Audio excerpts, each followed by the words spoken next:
तो Saanvi classes all exam में आपका स्वागत है। आज हम क्लास 6 का भूगोल पार्ट 9 भारत जलवायु का अध्ययन करते हैं। दोस्तों, अगर ये वीडियो आपको अच्छी लगे तो प्लीज़ लाइक और सब्सक्राइब ज़रूर कीजिएगा और बेल आइकन को ज़रूर प्रेस करिएगा, जिससे आगे की नोटिफिकेशन की जानकारी आपको दी जा सके। चलिए आइए स्टार्ट करते हैं। भारत जलवायु। हम देखते हैं कभी तेज़ धूप होती है, कभी सामान्य दिन होता है, कभी सर्दी होती है तो कभी वर्षा होने लगती है। कभी कभी ये सभी या इनमें से कुछ स्थितियां एक ही दिन में हमारे सामने आती हैं। इस प्रकार के विभिन्न वातावरणीय स्थितियों को हम मौसम कहते हैं, जैसे गर्म मौसम, बारिश का मौसम, ठंडा मौसम आदि। हमें प्रतिदिन दूरदर्शन, रेडियो, समाचार पत्र के माध्यम से दैनिक मौसम संबंधी सूचनाएं भी मिलती हैं। बादल, हवा, वर्षा, हिमताप, कोहरा, पाला आदि तत्व मिलकर मौसम के विभिन्न संकेतों को उत्पन्न करते हैं। इन संकेतों को उत्पन्न करने के 3 प्रमुख कारक तापमान, वायु दाब और आर्द्रता या नमी है। जब बहुत दिनों तक गर्म मौसम रहता है तो हमें ठंडे ठंडे खाद्य पदार्थ खाने, पीने, वो हल्के कपड़े पहनने, पंखे के नीचे वो छांव में रहने आदि की इच्छा होती है। इसके विपरीत जब बहुत दिनों तक ठंडा मौसम रहता है तो हमें गर्म गर्म खाद्य पदार्थ खाने और पीने, ऊनी और गर्म कपड़े पहनने, धूप में बैठने आदि की इच्छा होती है। जब ऐसी एक समान वातावरणीय स्थितियाँ 2-3 महीने तक बनी रहती हैं तो इसे हम ऋतु कहते हैं। सामान्यतः भारत में 4 प्रमुख ऋतुएं होती हैं। दिसंबर से फरवरी तक ठंडा मौसम शीत ऋतु, मार्च से मई तक गर्म मौसम ग्रीष्म ऋतु, जून से दिसंबर तक वर्षा का मौसम वर्षा ऋतु, अक्टूबर से नवंबर तक सामान्य मौसम शरद ऋतु। शीत ऋतु। शीत ऋतु में सूर्य की किरणें भारतीय भूभाग पर अपेक्षाकृत तिरछी पड़ती है, जिससे यहाँ ठंड पड़ती है। दक्षिण भारत की तुलना में उत्तर भारत में अधिक ठंड रहती है। दिन अपेक्षाकृत गर्म और रातें ठंडी होती हैं। पहाड़ों पर बर्फ जम जाती है, जिसके फलस्वरूप हवाएं चलने पर उत्तर भारत के मैदानों में शीतलहर चलती है। इस ऋतु में किसान रबी की फसलों की बुआई करते हैं। आप अपने क्षेत्र में रबी में बोई जाने वाली फसलों का नाम लिखिए। मैं आपसे पूछती हूँ कि शीत ऋतु में रबी की फसल जो भी है, एक इम्पॉर्टेंट रबी की फसल आप कमेंट बॉक्स में ज़रूर लिखिए। ग्रीष्म ऋतु। ग्रीष्म ऋतु में सूर्य की किरणें भारतीय भूभाग पर सीधी पड़ती है, जिससे यहाँ गर्मी पड़ती है। उत्तर के मैदान में दिन के समय गर्म एवं शुष्क हवाएं रहती हैं, जिसे लू कहते हैं। कभी कभी आंधी भी चलती है। इस ऋतु में किसान जायद की फसलें की बुआई करते हैं। आम का फल इसी ऋतु में पाया जाता है। आप अपने क्षेत्र में जायद में बोई जाने फसलों के नाम लिखो। वर्षा ऋतु। वर्षा ऋतु में हवाएं बंगाल की खाड़ी तथा अरब सागर में स्थल की ओर चलती हैं। पूछता क्वेश्चन, वर्षा ऋतु में हवाएं कैसे चलती हैं? मतलब बंगाल की खाड़ी और अरब सागर से स्थल मार्ग की ओर चलती हैं।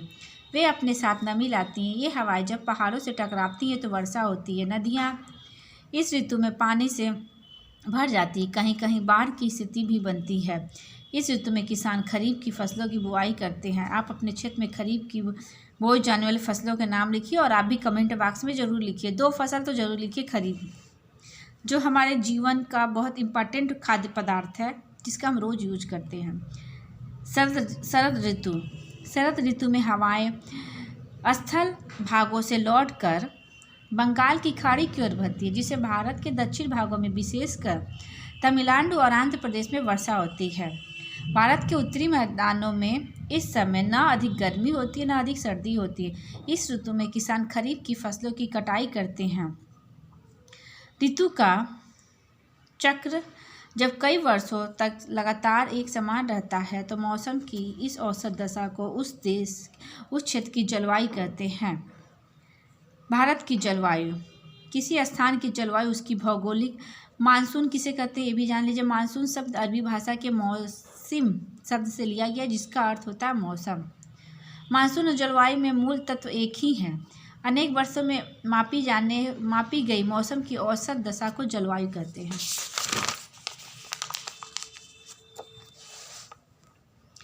स्थिति समुद्र तल से ऊंचाई तथा समुद्र से दूरी पर निर्भर करती है। हम जानते हैं भारत की भौगोलिक स्थिति में विविधता है। कहीं पर्वत तो कहीं पठार, कहीं मरुभूमि तो कहीं समुद्री तट। इसी कारण हमें भारत की जलवायु में क्षेत्रीय विभिन्नता का अनुभव होता है। राजस्थान के मरुस्थल में स्थित जैसलमेर और बीकानेर बहुत गर्म स्थान है, जबकि जम्मू और कश्मीर राज्य के द्रास और कारगिल स्थानों में बर्फ पड़ती है। तटीय मैदान जैसे मुंबई एवं कोलकाता की जलवायु सामान्य है, वे न तो अधिक गर्म है न ही अधिक ठंडे। समुद्र तट पर स्थित होने के कारण यह स्थान आर्द्र हैं। इन विविधताओं के रहते हुए भी भारत की जलवायु को मानसून जलवायु कहा जाता है, क्योंकि उष्णकटिबंधीय क्षेत्र में स्थित होने के कारण भारत की जलवायु मानसूनी हवाओं से अधिक प्रभावित होती है। भारत की कृषि इन्हीं मानसून हवाओं के फलस्वरूप होने वाली वर्षा पर अधिक निर्भर करती है। भारत के संदर्भ में अच्छे मानसून का अर्थ है पर्याप्त वर्षा या इसके कारण प्रचुर मात्रा में फसलों का उत्पादन। भारत की जलवायु की जानकारी के लिए हमें यहाँ की मानसूनी हवा, वर्षा, तापमान के बारे में जानना आवश्यक है। मानसून हवा कर्क रेखा हमारे देश को लगभग 2 बराबर भागों में विभाजित करती है। उसके दक्षिण का भाग उष्णकटिबंधीय जबकि उत्तर का भाग उपोष्णकटिबंधीय। बहुत कम गर्म क्षेत्र को उपोष्णकटिबंधीय कहते हैं।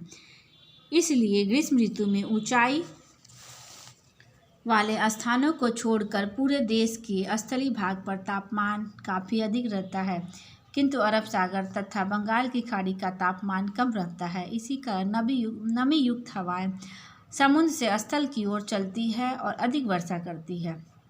इस स्थिति के विपरीत शीत ऋतु में उत्तरी क्षेत्र का तापमान काफ़ी कम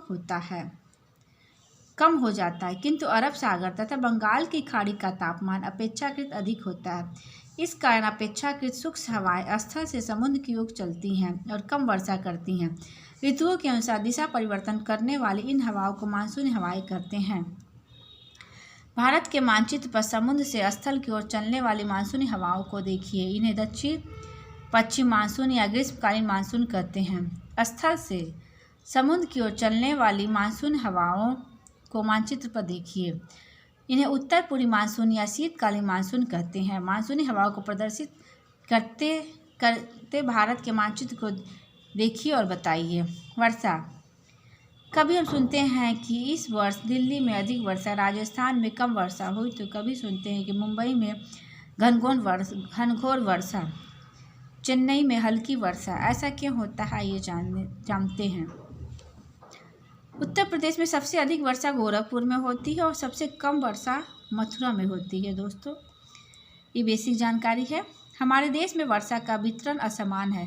दक्षिण भारत में पश्चिम और पूर्वी तट से आंतरिक भागों की ओर वर्षा की मात्रा धीरे धीरे घटती जाती है। उत्तर भारत में पूरब से पश्चिम की ओर वर्षा की मात्रा कम होती जाती है, क्योंकि वर्षा ऋतु में अरब सागर और बंगाल की खाड़ी से उठने वाले बादल पहले तटों पर पहुंचते हैं। ये अधिक जल वाष्प से भरे होते हैं। इनसे घनघोर वर्षा होती है। इन बादलों को लेकर हवाएं जब भारत के आंतरिक भागों में पहुंचती हैं तो इनसे कम वर्षा होती है। राजस्थान राज्य तक पहुंचते पहुंचते इन बादलों में बहुत कम जल वाष्प बचती है, इसलिए यह प्रदेश लगभग सूखा रह जाता है। भारत के उत्तर पूर्वी राज्य 3 ओर से पहाड़ों से घिरा है। इस कारण जल वाष्प युक्त बादल यहाँ से आगे नहीं बढ़ पाते और पूरी तरह से सेव को जल वाष्प से खाली कर देते हैं। इससे भारत के उत्तर पूर्वी राज्यों में अधिक वर्षा होती है। वर्षमापी यंत्र, एक बोतल, एक कीप, एक रबर बैंड, एक स्केल और एक साइकिल की तीली लीजिए। कीप के ऊपर का घेरा बोतल की पेटी के बराबर हो, यह न तो छोटा हो न बड़ा। कीप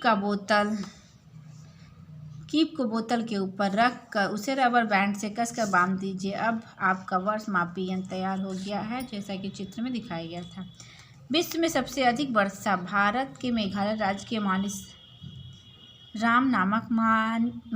राम नामक स्थान पर होती है।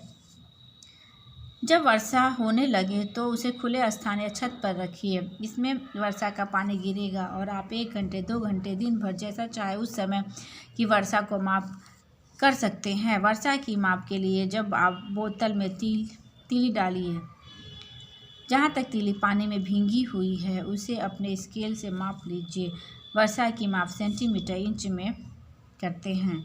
जब वर्षा की माप न करनी हो तो इस वर्षमापी यंत्र को सुरक्षित स्थान पर रख दीजिए। वायु में ऊष्मा या ठंडक की मात्रा को तापमान कहते हैं। तापमापी से तापमान मापते हैं। तापमान की इकाई डिग्री सेल्सियस है। तापमान उत्तर भारत में सामान्यतः शीत ऋतु नवंबर माह के मध्य से प्रारंभ होता है। यहाँ हम जनवरी और फरवरी महीनों में सबसे अधिक ठंड का अनुभव करते हैं। इस समय उत्तर भारत के अधिकांश भागों में दिन का और औसत तापमान 21 डिग्री सेल्सियस से कम रहता है और रात का तापमान इससे भी कम होता है। शीत ऋतु में उत्तर भारत में अधिक ठंड पड़ने का मुख्य कारण इस क्षेत्र की हिमालय पर्वत से निकटता है और समुद्र से दूरी है। प्रायद्वीपीय भारत के भूमध्य रेखा और समुद्र की निकटता के कारण शीत ऋतु का अधिक प्रभाव नहीं होता है। एक क्वेश्चन पूछती हूँ दोस्तों, भारत को प्रायद्वीपीय भारत क्यों कहा जाता है?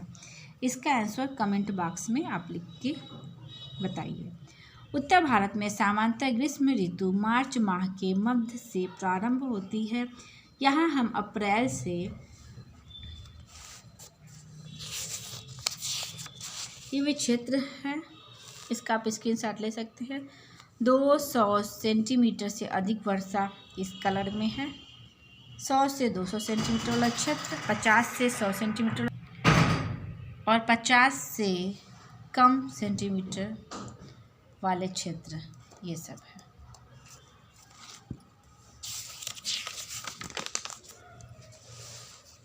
जून माह के बीच अधिक गर्मी का अनुभव करते हैं। इस समय भारत के अधिकांश भागों में तापमान अधिक रहता है। मई माह में भारत के उत्तर पश्चिमी भागों का तापमान 48 डिग्री सेल्सियस तक पहुंच जाता है। दक्षिण भारत में ग्रीष्म ऋतु समुद्र